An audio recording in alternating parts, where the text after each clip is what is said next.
Hello, welcome back to the Modern Matriarch.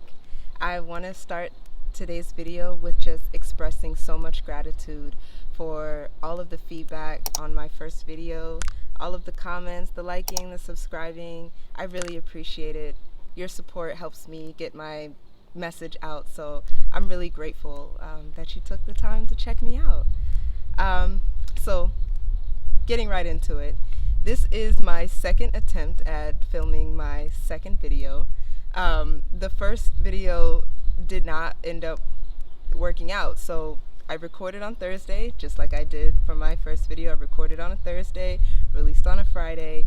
However, last Thursday, my phone decided it was not going to turn on. It decided it wanted to get stuck in reboot mode, and so I probably was out of storage. Like, I am a memory hoarder, so my phone, the phone storage and the cloud storage is a very convoluted system for me to understand. So I'm not quite I'm not sure why my photos have not been uploading, but anyways, my phone was full of storage, and that tripped it up into this constant reboot mode. So all I was getting was an Apple screen for what I thought was indefinitely.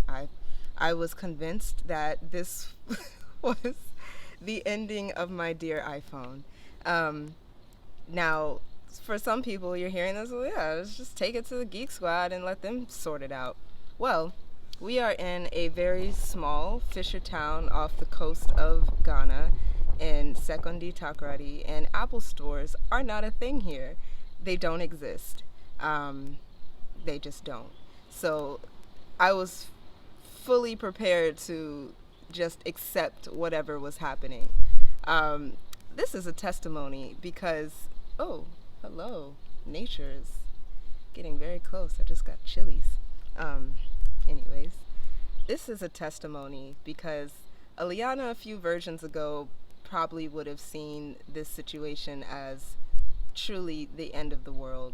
Not literally, but just the emotion that I subscribe to things that I would perceive as a setback.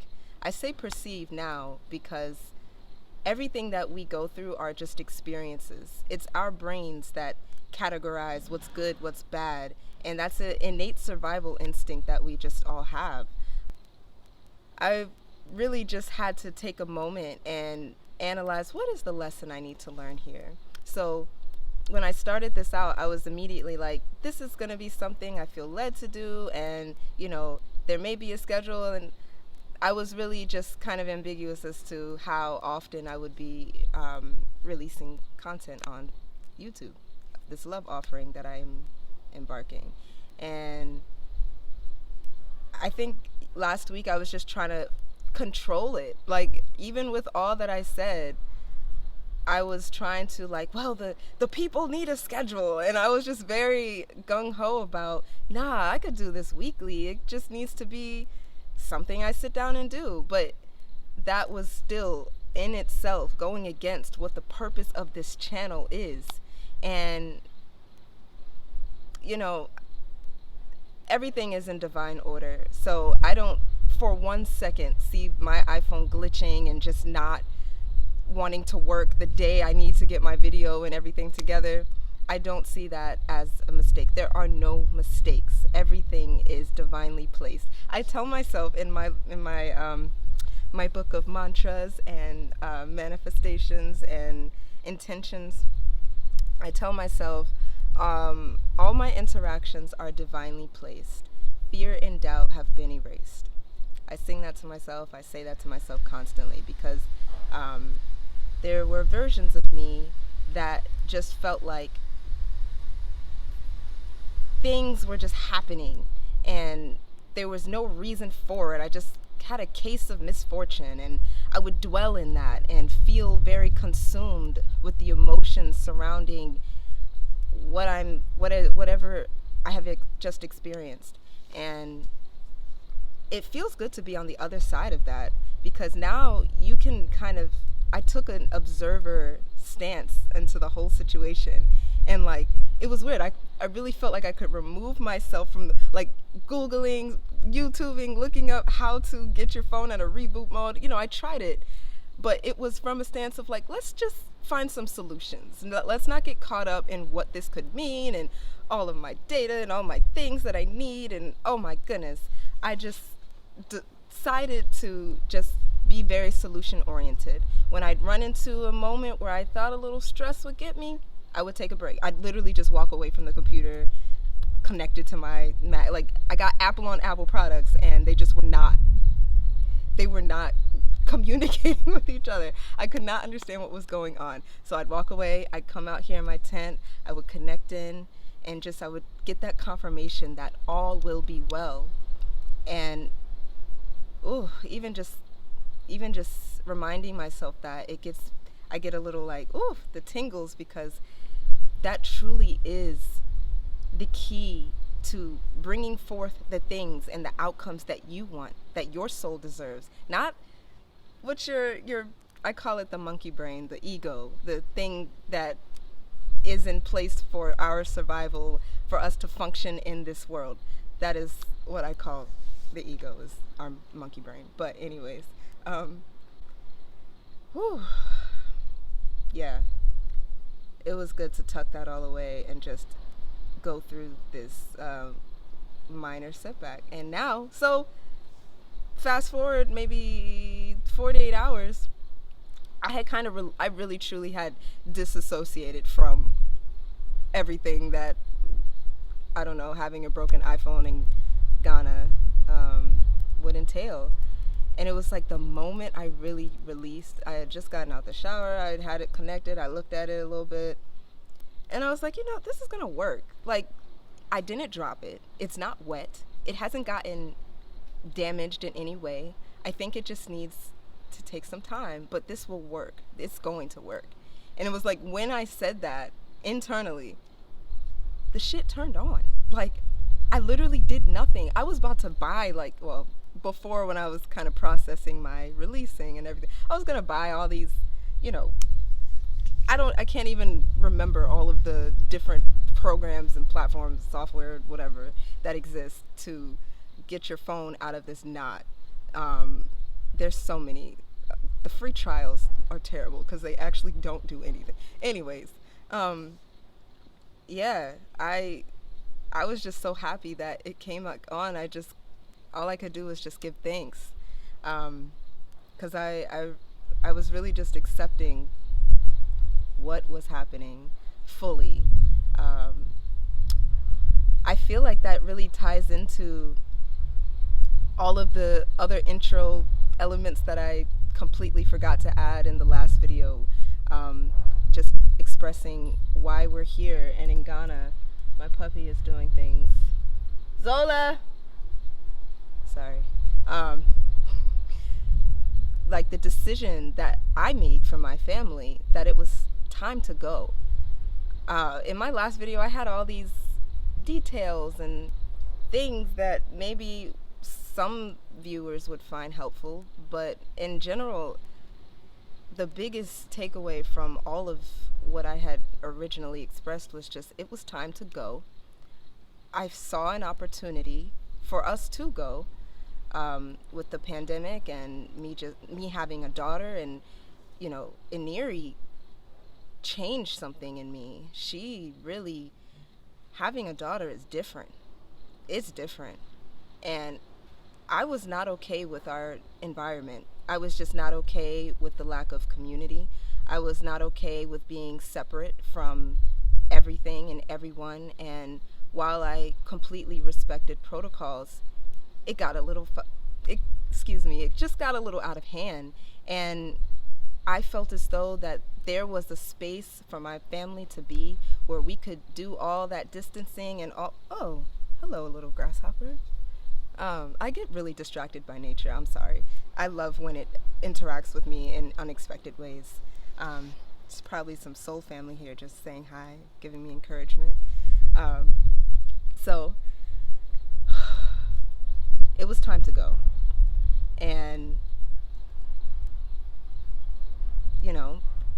the government was giving away, the government was supporting families and monetary gifting is what I will say. And I have to do air quotes because, I mean, by now we should know that the government doesn't actually do anything to support families. I hope you know that.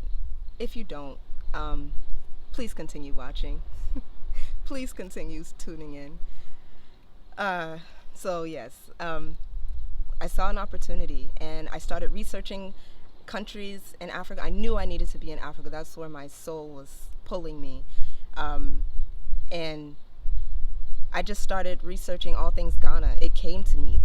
The next day I made that decision, I started dreaming of my family in Ghana. Like everything that I have in my current environment, palm trees, water, you know, was in my dreams in Durham, North Carolina, 90 days before we left. Because I made the decision in February, we left early May. There was no time to second guess or doubt or add doubt into the situation. I just had to trust that this was the right move for my family. And then at a certain point, it was out of my hands.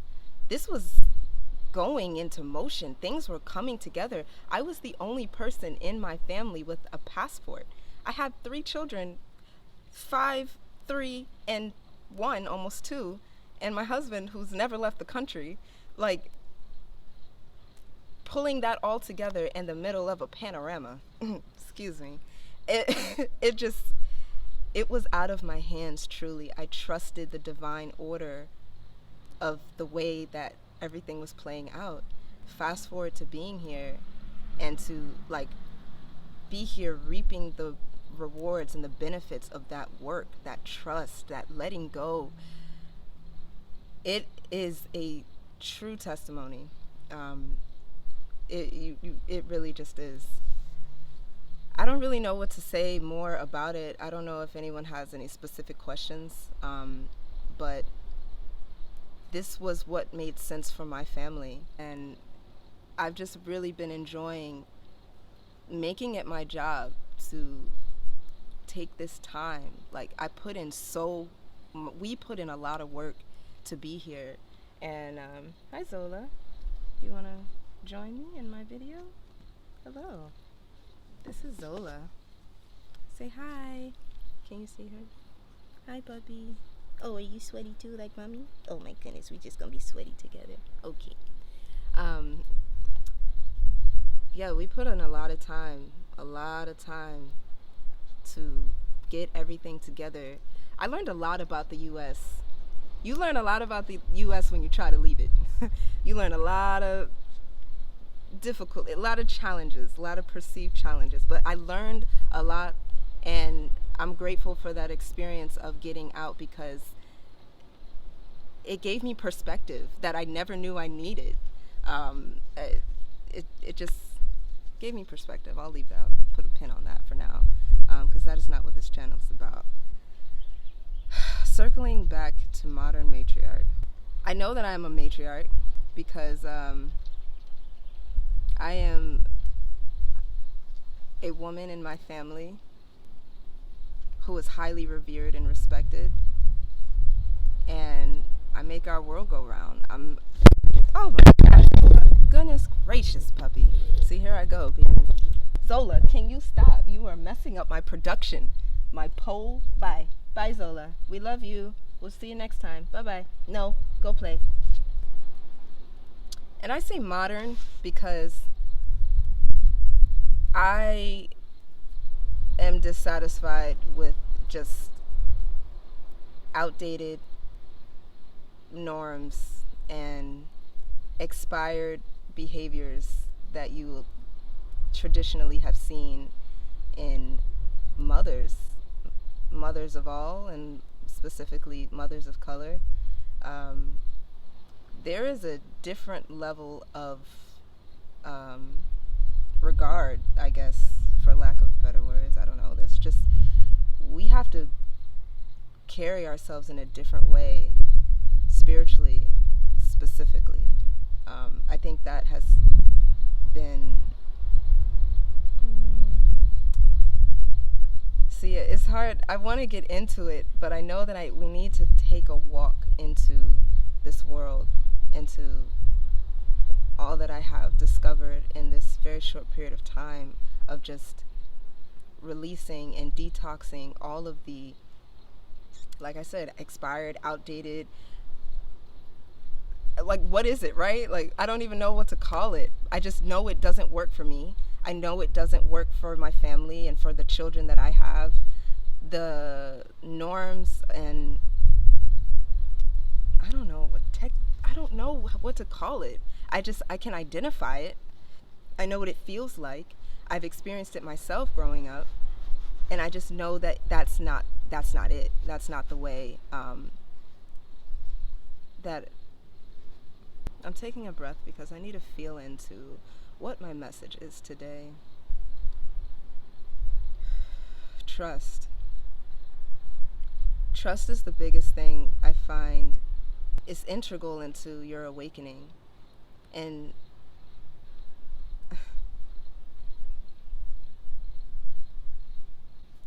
it's so wild how religion can impede your ability to trust and to truly have faith. That has always been confusing for me to witness, like, my elders having so much. And I'm speaking of anyone that's just a little older than me. You are an elder. I'm sorry. It's hard to see y'all now and back then when I was a child. Like, it's hard to see people full of religion but without any faith or any practice, like actual practice into whatever, the teachings that resonate with you the most. I couldn't understand why that piece was always lacking. So I would always see the negative outcomes of not holding space for divine intervention and just truly believing that there is something bigger than yourself out there. This will be minimally edited because I find it important to tie my points together. I don't want to have too many tangents that it's hard to.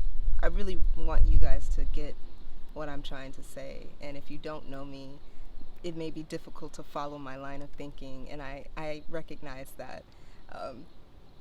Anyways, I think my message today is just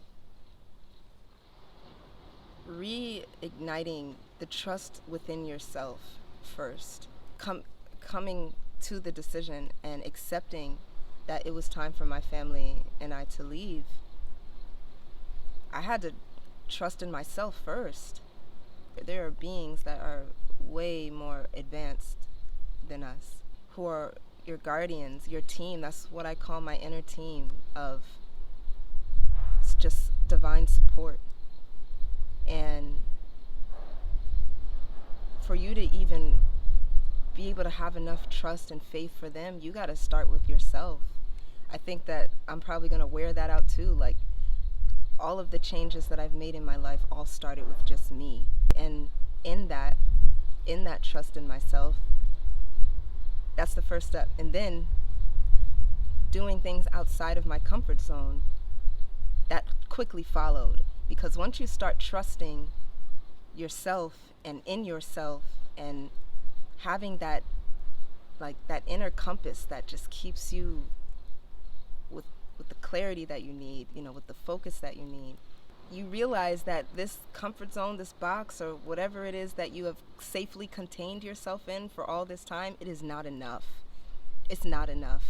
It's not enough for you. And if it's not enough for you, it's not enough for the little people looking at you. It's not enough for the partner that you have chosen, or whatever your situation is.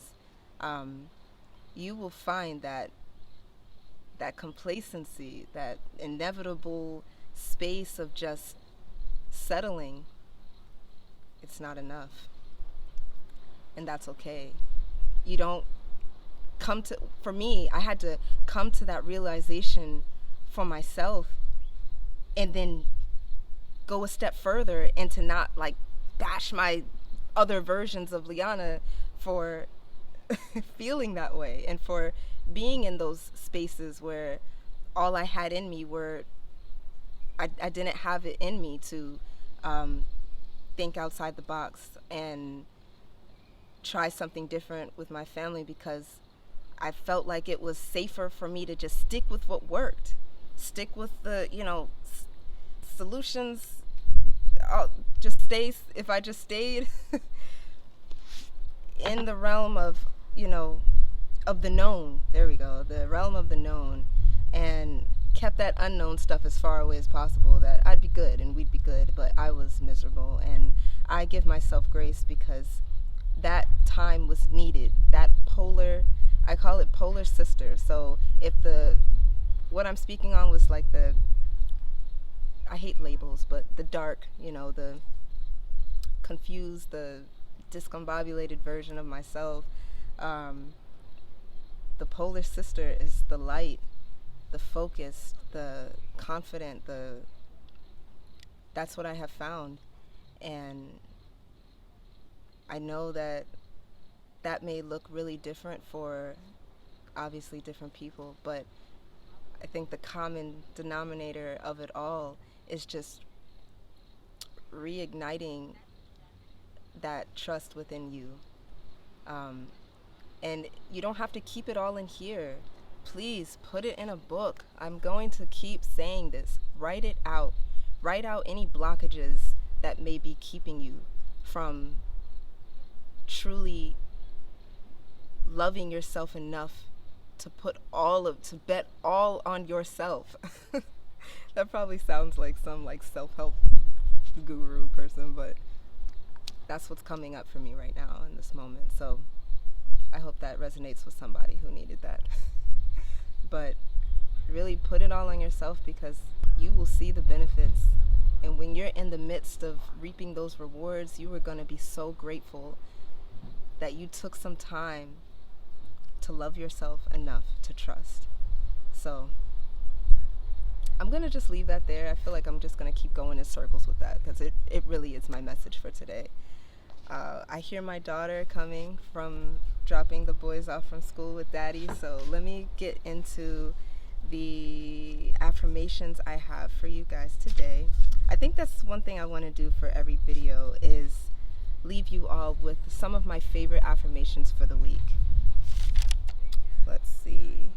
All right, so before we do our affirmations, I want you to first get into a very, very quick space of just acceptance and open your heart to receiving these affirmations for yourself.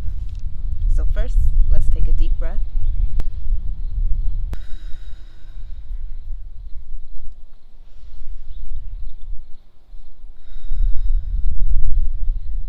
All right.